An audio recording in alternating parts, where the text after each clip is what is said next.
Dear sensitive men, there is a time for everything, and a season for every activity under the heavens. A time to be born and a time to die. A time to plant and a time to uproot. Some of you have left already because you know this is from the Bible. That's cool. Stay with me, everyone else. A time to kill and a time to heal. A time to tear down and a time to build. A time to weep and a time to laugh. A time to mourn and a time to dance. A time to scatter stones and a time to gather them. A time to embrace and a time to refrain from embracing. Good opposite. I wonder what the Hebrew is there. A time to search and a time to give up. A time to keep and a time to throw away. A time to tear and a time to mend. A time to be silent and a time to speak. A time to love and a time to hate. And a time for war and a time for peace. Dear sensitive men, there's a time for everything. And I'm on that list too of sensitive gentlemen. Gentle men. Sensitivity is a sense of gentleness. And I wonder if you felt like this sensitivity is a burden for you.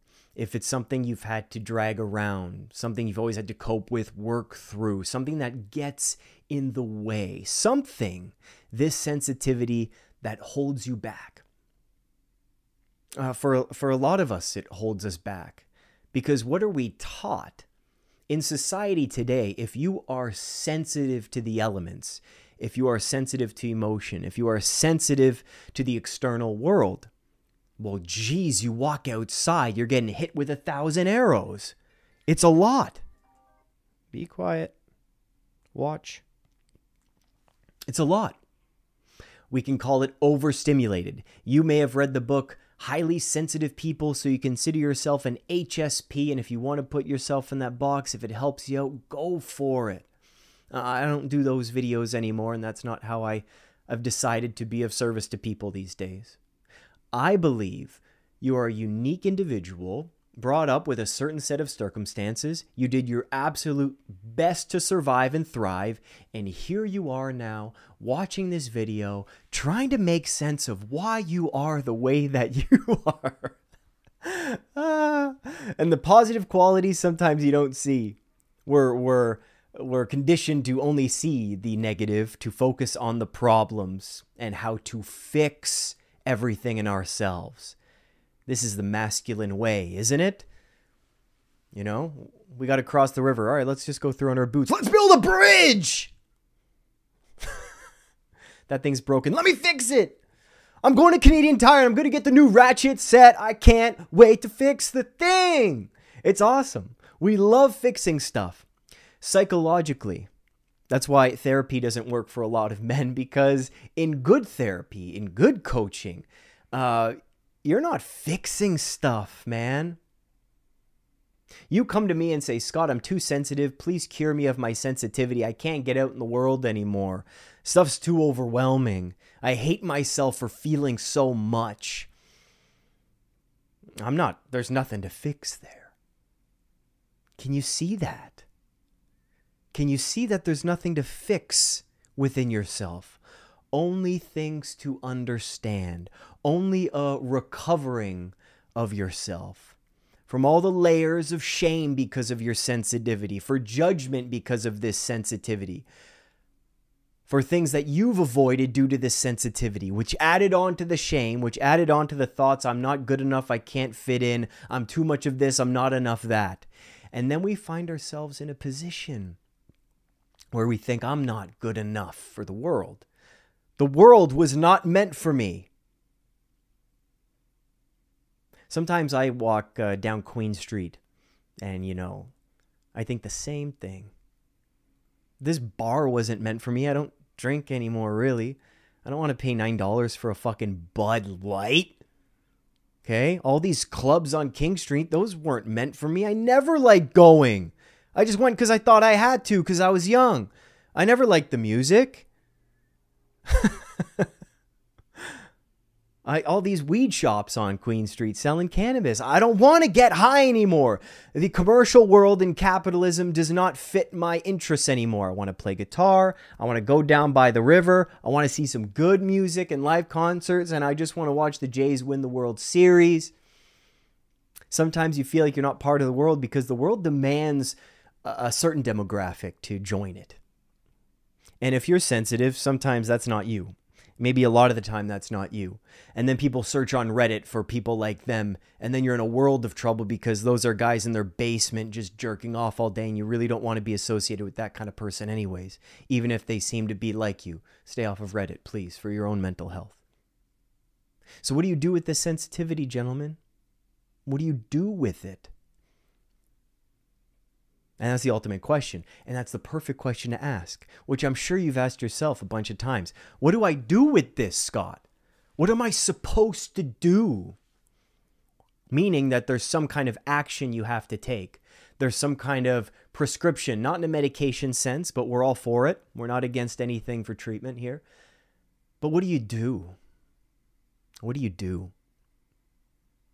I bet a lot of you, like me, have searched for the answer for a long time. You know, in 2008, I was diagnosed with generalized anxiety disorder, social anxiety disorder, major depressive disorder. And you can imagine me, and I can imagine myself at 19 years old, not knowing what mental health was. What the hell is a psychiatrist? Who is this guy in a suit telling me I got stuff? What does that even mean? I know I feel terrible, but what? There's pills for mood? Huh? What are you talking about? You can imagine that for years and years, I searched. I searched for the cure for this. Yeah? I searched for the cure of what is the right way to be. Because obviously there's something wrong with me. So there must be something I can do about it. And something to make me right now. And in a state of you trying to fix this sensitivity, my friends, it's pushing a part of you away from you. Instead of embracing the sensitivity, we push it away because we don't like it. And when we get angry with ourselves, we push it away. And we cry, we want to push that away. When we feel embarrassed, we want to push that away. When we feel anxious, we want to push that away. And with more pushing and less embracing and less acceptance, well, what happens to men all over the world? You've seen the news. You felt it yourself, that the world isn't meant for me, so I'm going to become bitter. I'm going to start hating other people because I don't like myself so much. I'm going to become so critical of every decision I make and everything I feel, and therefore other people will be able to sense this judgment that comes from me because I judge myself so harshly. Other people are mirrors into our own souls. You can see how this sensitivity can lead to a whirlwind and a spiral of shit. And it's until you realize, and until you come to terms with, not in a harsh way, but in almost a revelation, that this sensitivity is a gift. Now, right away, you may have shut this off because you're like, yeah, I've been told that before, Scott. One hell of a gift you gave me, God. Shit. And I'm 4'7" and I'm sensitive? Thanks, God. Thanks for giving me a chance on Hinge. Yeah, that's the way gifts are. It's the most suffering you can possibly take for the betterment of others. At least that's what I've learned.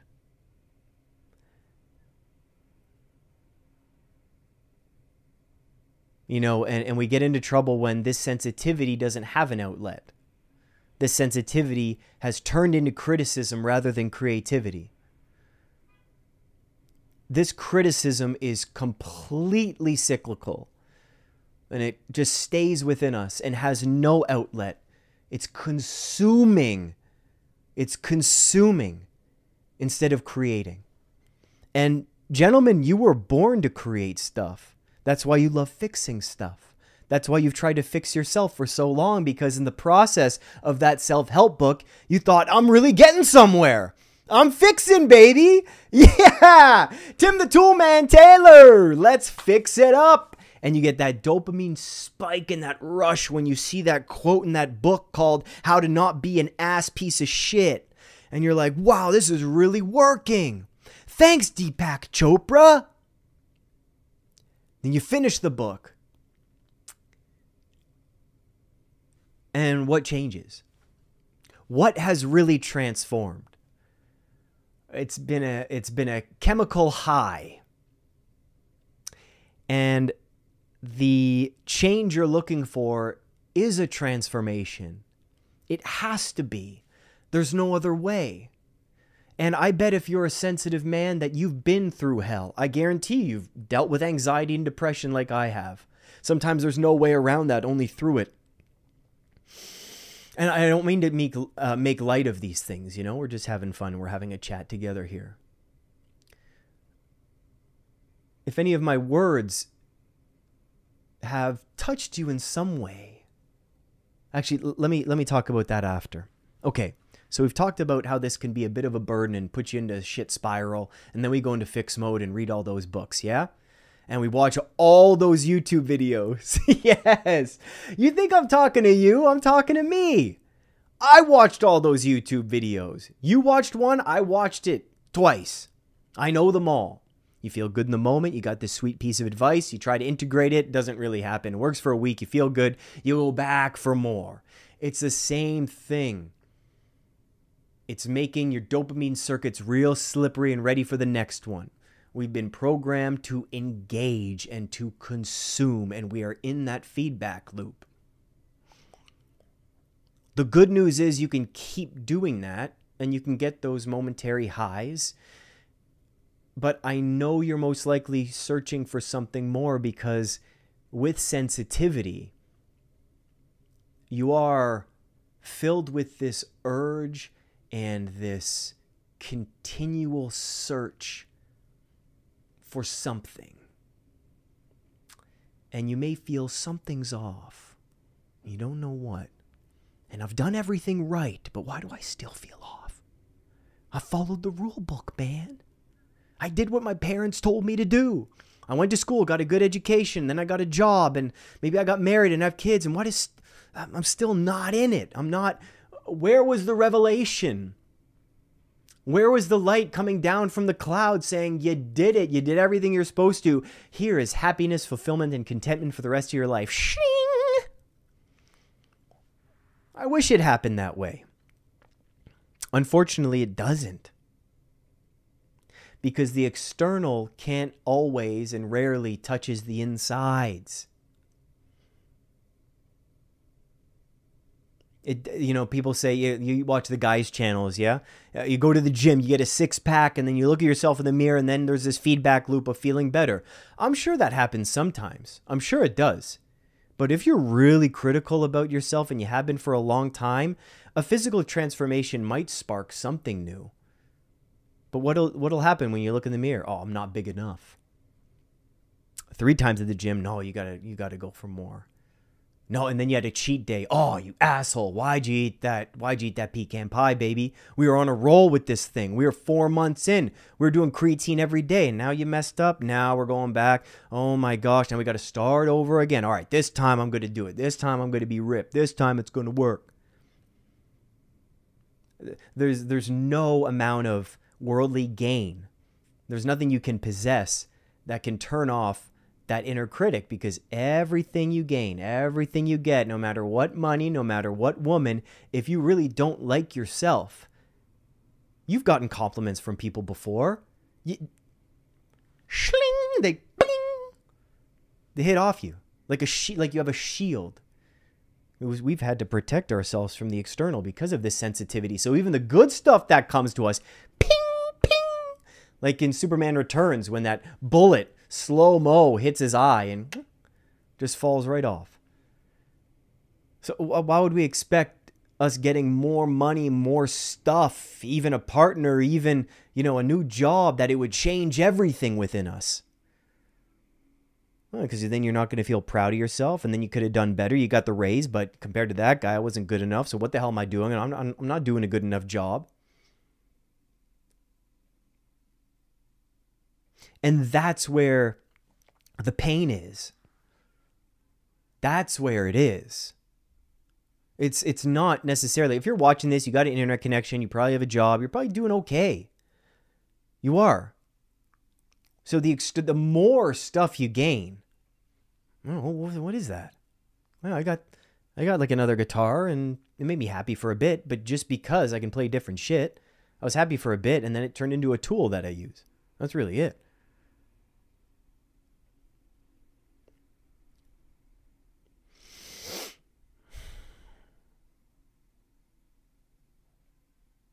Your sensitivity is a gift when you realize that it's a gift for others.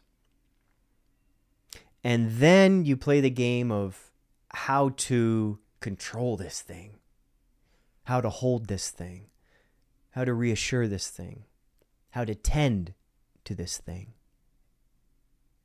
Picture sensitivity like a wound. Not in a bad way, not a freaking huge gash where your arm's falling off. No, that's an acute sensitivity where some traumatic thing just happened. But if you're sensitive, as we've been talking about, and you got a little scrape on your shoulder, yeah? And you go outside, and down the street here is Trinity Bellwoods Park. Beautiful park full of hipsters. You're going to go play spike ball later. And even the sun hitting this wound just burns.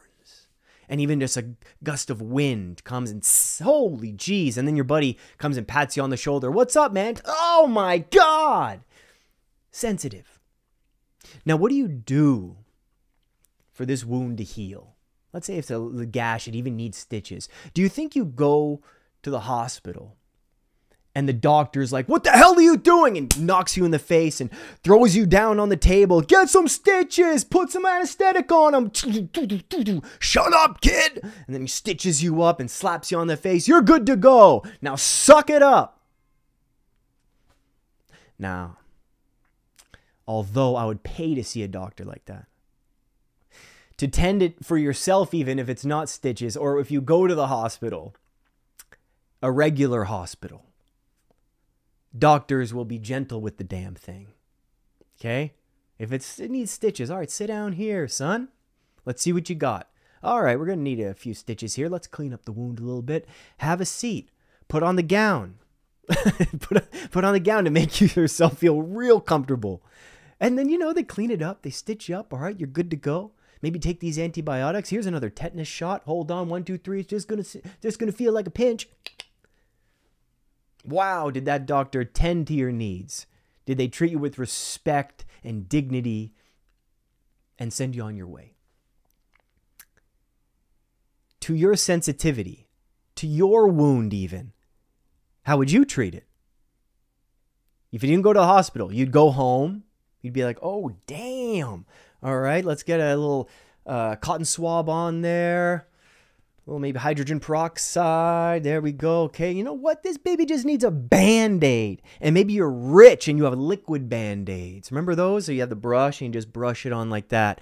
Or maybe you have those big freaking, I don't know, plasters in the UK, right? And you just put the Band-Aid on and you're good to go. And you're...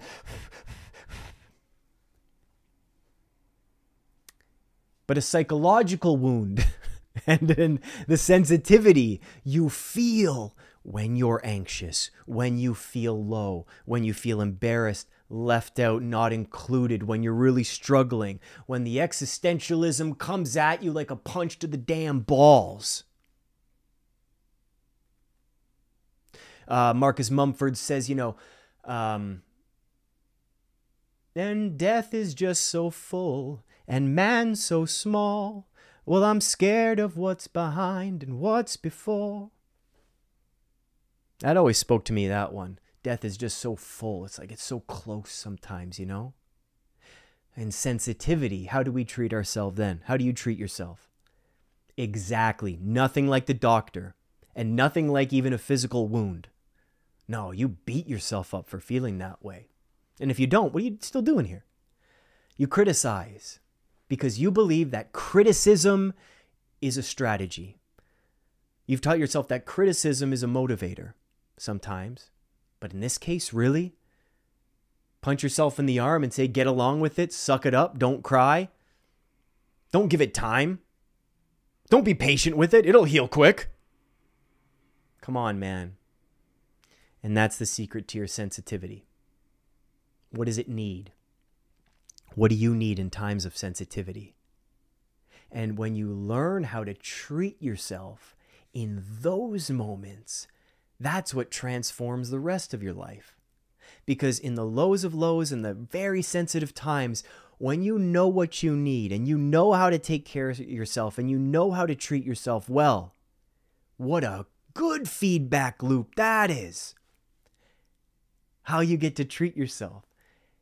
People notice that you've accepted all parts of you, even the quote unquote flaws, even the parts that you don't like. That's full confidence. Confidence is that sense of reassurance and admiring almost the gifts that you have, that you possess. That's where the transformation happens. Dear, sensitive men, it's a gift.